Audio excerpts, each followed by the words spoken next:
दोस्तों वह इंसान कुछ भी नहीं कर सकता जिसे जोखिम से डर लगता है, लेकिन इस कहानी को सुनने के बाद शायद यह डर खत्म हो जाएगा और आप भी अपने जीवन में कुछ कर सकेंगे। तो चलिए बढ़ते हैं कहानी की तरफ।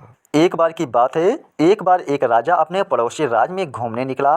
पड़ोसी राज के राजा ने उस राजा की बहुत ही शानदार तरीके से मेहमान नवाजी की। कुछ दिन वहाँ बिताने के बाद राजा अपने राज में लौटने वाला था कि पड़ोसी राजा ने उसे बहुत ही सुंदर 2 कबूतर दिए। राजा उन 2 कबूतरों को लेकर अपने महल लौट आया और उनकी देखभाल के लिए एक सेवक नियुक्त कर दिया गया। अब वह सेवक सुबह शाम कबूतरों की देखभाल करता, वह कबूतरों के लिए दाना पानी का इंतजाम करता था। अचानक ही राजा कबूतरों का हाल जानने के लिए पहुंच गए। सेवक ने राजा को बताया कि एक कबूतर बहुत ऊंचाई तक उड़ता है, लेकिन दूसरा डाली पर ही बैठा रहता है। राजा को यह जानकर बहुत ही दुख हुआ। वह सोचने लगा कि एक कबूतर उड़ता क्यों है और एक कबूतर उड़ता क्यों नहीं। राजा ने आदेश दिया कि मंत्रियों को बुलाया जाए। तुरंत ही सभी मंत्री हाजिर हुए। कोई भी इस बात का उत्तर नहीं दे पाया कि क्यों कबूतर ऊंचा नहीं उड़ता है।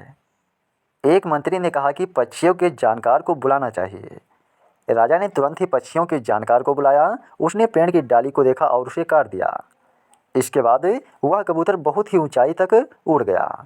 किसान ने राजा से कहा कि महाराज, इस कबूतर को इस डाली का मोह था। वह इसे छोड़ना नहीं चाहता था, लेकिन जब यह डाली काट दी गई तो उसे मजबूर होकर उड़ना ही पड़ा।